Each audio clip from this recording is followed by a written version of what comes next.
요한 1서 1장. 우리는 첫날부터 거기 있으면서 그 모든 것을 받아들였습니다.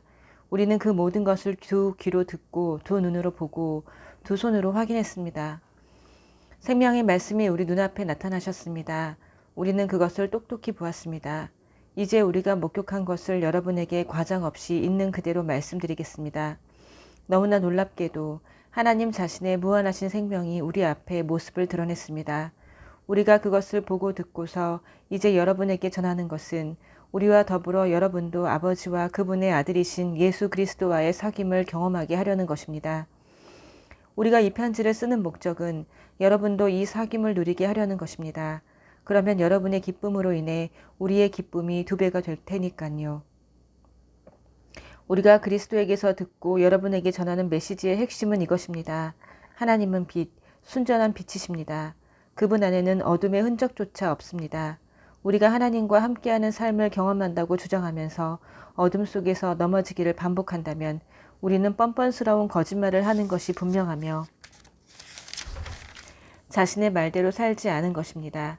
그러나 하나님은 빛이시니 우리가 그 빛 가운데로 걸어가면 우리는 서로 함께하는 삶을 경험하게 되고 하나님의 아들이신 예수께서 흘리신 희생의 피가 우리의 모든 죄를 깨끗게 해줄 것입니다. 우리가 죄 없다고 주장하면 우리는 스스로를 속이는 것입니다. 그 같은 주장은 터무니없이 잘못된 생각입니다.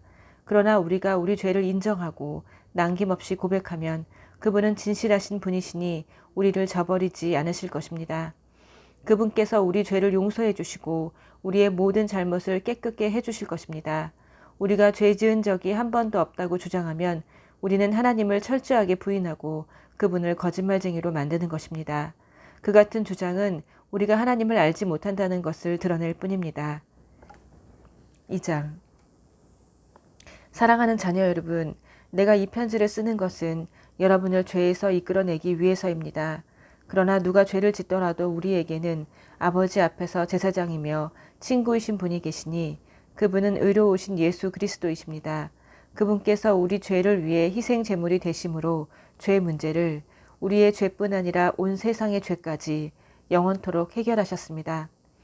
그분의 계명을 지키십시오. 우리가 하나님을 제대로 안다고 확신할 수 있는 방법은 그것뿐입니다. 어떤 사람이 나는 하나님을 잘 알아 하면서도 그분의 계명을 지키지 않는다면 그는 분명 거짓말쟁이입니다. 그의 삶과 말이 일치하지 않는 것입니다. 그러나 하나님의 말씀을 지키는 사람에게는 하나님의 성숙한 사랑이 보이게 마련입니다. 그것이야말로 우리가 하나님 안에 있음을 확신할 수 있는 유일한 길입니다. 자신이 하나님과 친밀하다고 말하는 사람은 예수께서 사신 것과 같은 삶을 살아야 합니다. 사랑하는 친구 여러분, 내가 이 편지에 새로운 내용을 쓰는 것이 아닙니다. 이것은 성경에 기록된 가장 오래된 계명이며 여러분이 처음부터 알고 있던 계명입니다. 이 계명은 여러분이 들은 메시지에도 항상 담겨 있습니다. 그러나 이 계명은 어쩌면 그리스도와 여러분 안에서 새롭게 만들어진 계명인지도 모르겠습니다. 어둠이 물러가고 이미 참 빛이 반짝이고 있으니 말입니다. 하나님의 빛 가운데 산다고 하면서 형제나 자매를 미워하는 사람은 여전히 어둠 가운데 있는 사람입니다. 형제 자매를 사랑하는 사람은 하나님의 빛 가운데 머물러 있으며 그 빛이 다른 사람들에게 비치는 것을 가로막지 않습니다. 그러나 형제 자매를 미워하는 사람은 여전히 어둠 속에 있고 어둠 속에서 넘어지며 자기가 어디로 가는지 알지 못합니다. 어둠이 그의 눈을 가렸기 때문입니다. 사랑하는 자녀 여러분, 여러분에게 이것을 일깨워 드립니다. 여러분의 죄가 예수의 이름으로 용서받았습니다. 믿음의 선배 여러분, 가장 먼저 첫 발을 내디딘 여러분은 이 모든 일을 시작하신 분을 알고 있습니다. 믿음의 후배 여러분, 여러분은 악한 자와 싸워 큰 승리를 거두었습니다. 사랑하는 자녀 여러분, 여러분에게 두 번째로 일깨워 드릴 것은 이것입니다. 여러분은 개인적인 경험을 통해 아버지를 알고 있습니다. 믿음의 선배 여러분, 여러분은 이 모든 일을 시작하신 분을 알고 있습니다. 믿음의 후배 여러분, 여러분은 참으로 활기차고 힘이 넘치는군요. 하나님의 말씀이 여러분 안에 확고하게 자리 잡고 있습니다.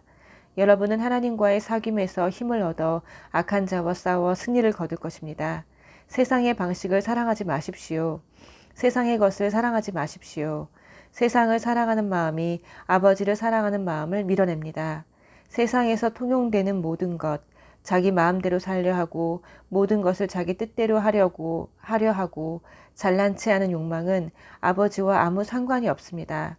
그런 것은 여러분을 그분께로부터 고립시킬 뿐입니다. 세상과 세상에 멈출 줄 모르는 욕망도 다 사라지지만 하나님이 바라시는 일을 행하는 사람은 영원히 남습니다. 자녀 여러분, 때가 거의 되었습니다.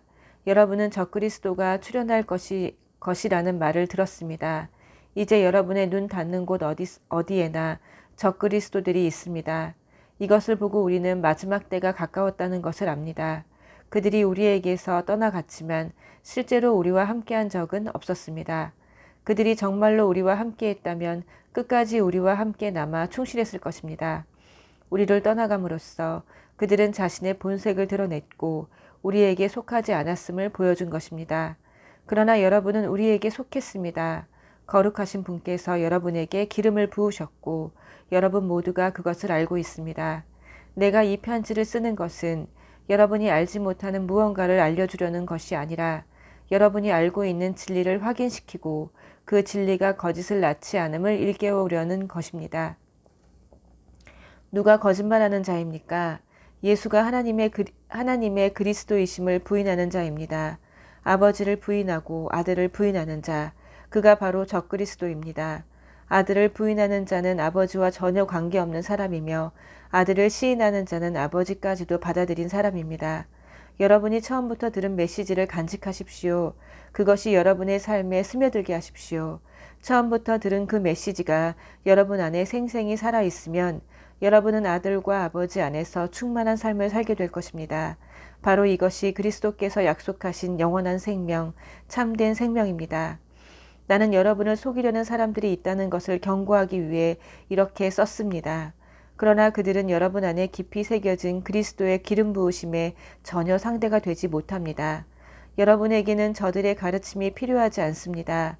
그리스도의 기름 부으심이 여러분 자신과 그분에 대해 알아야 할 모든 진리, 곧 거짓에 조금도 물들지 않은 진리를 가르쳐 줍니다. 그러니 여러분이 받은 가르침 안에 깊이 머물러 사십시오. 자녀 여러분, 그리스도와 함께 머물러 있으십시오. 그리스도 안에 깊이 머물러 사십시오. 그러면 그분이 나타나실 때 그분을 만날 준비, 두 팔 벌려 그분을 맞을 준비가 되어 있는 것입니다.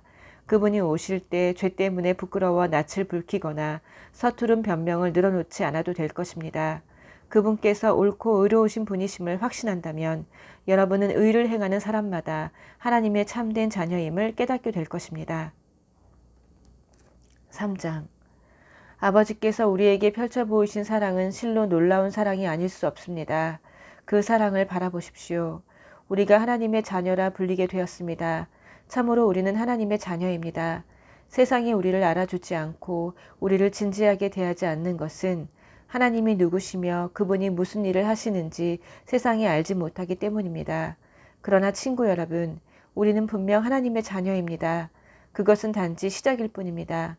우리의 끝이 어떻게 될지는 아무도 모릅니다. 다만 우리가 아는 것은 그리스도께서 밝히 나타나실 때 우리가 그분을 뵐 것이며 그분을 뵐 때 우리도 그분과 같이 되리라는 것입니다. 그분의 오심을 손꼽아 기다리는 우리는 순결하게 빛나는 예수의 삶을 모범으로 삼아 우리의 삶을 준비합니다. 죄악된 삶에 빠진 사람은 누구나 위험한 무법자입니다. 하나님의 질서를 어지럽히는 것은 죄입니다. 그리스도께서 죄를 없애기 위해 오셨다는 것을 여러분은 잘 알고 있습니다. 그분 안에는 죄가 없습니다. 죄는 그분께서 세우신 계획의 일부가 아닙니다. 그리스도 안에 깊이 머물며 사는 사람 가운데 습관처럼 죄를 짓는 사람은 하나도 없습니다. 습관처럼 죄를 짓는 사람은 그리스도를 제대로 보지 못했고 그분을 전혀 알지 못하는 자입니다. 그러므로 사랑하는 자녀 여러분, 누군가의 유혹을 받아서 진리에서 벗어나는 일이 없게 하십시오. 우리가 의로우신 메시아의 삶에서 본 것처럼 의를 행하는 사람이 의로운 사람입니다. 습관처럼 죄를 짓는 사람은 죄 짓는 일의 개척자인 마귀에게서 난 사람입니다. 하나님의 아들이 오신 것은 마귀의 길을 멸하시기 위해서입니다. 하나님에게서 나서 생명에 들어간 사람들은 습관처럼 죄를 짓지 않습니다. 어째서 그렇습니까? 하나님의 씨가 그들 깊은 곳에 자리하여 그들을 지금의 모습으로 만들어 가기 때문입니다. 죄를 짓거나 자랑하는 것은 하나님에게서 난 사람들의 본성이 아닙니다. 하나님의 자녀와 마귀의 자녀를 구별하는 방법이 있습니다. 의로운 삶을 살지 않는 자는 하나님에게서 난 사람이 아닙니다. 형제나 자매를 사랑하지 않는 자도 그러합니다. 간단한 기준이 아닙니까? 서로 사랑하십시오. 이것이 우리가 처음부터 들은 메시지입니다. 우리는 악한 자와 손잡고 자기 동생을 죽인 가인처럼 되어서는 안 됩니다. 그가 왜 동생을 죽였습니까? 그는 악한 일에 깊이 빠져 있었고 그의 동생이 한 행위는 의로웠기 때문입니다. 그러니 친구 여러분, 세상이 여러분을 미워해도 놀라지 마십시오. 그런 일은 오래전부터 계속 있어온 일입니다. 형제자매를 사랑하면 그것으로 우리가 죽음에서 생명으로 옮겨졌다는 것을 알 수 있습니다. 사랑하지 않는 사람은 죽은 사람과 같습니다. 형제나 자매를 미워하는 사람은 살인하는 자입니다. 영원한 생명과 살인이 서로 어울리지 않는다는 것을 여러분은 잘 알고 있습니다. 그리스도께서 우리를 위해 자기 목숨을 희생하신 것을 보고 우리는 사랑을 이해하고 경험하게 되었습니다. 그러므로 우리도 자기 자신만 위하는 것이 아니라 믿는 동료들을 위해 희생하며 살아야 합니다.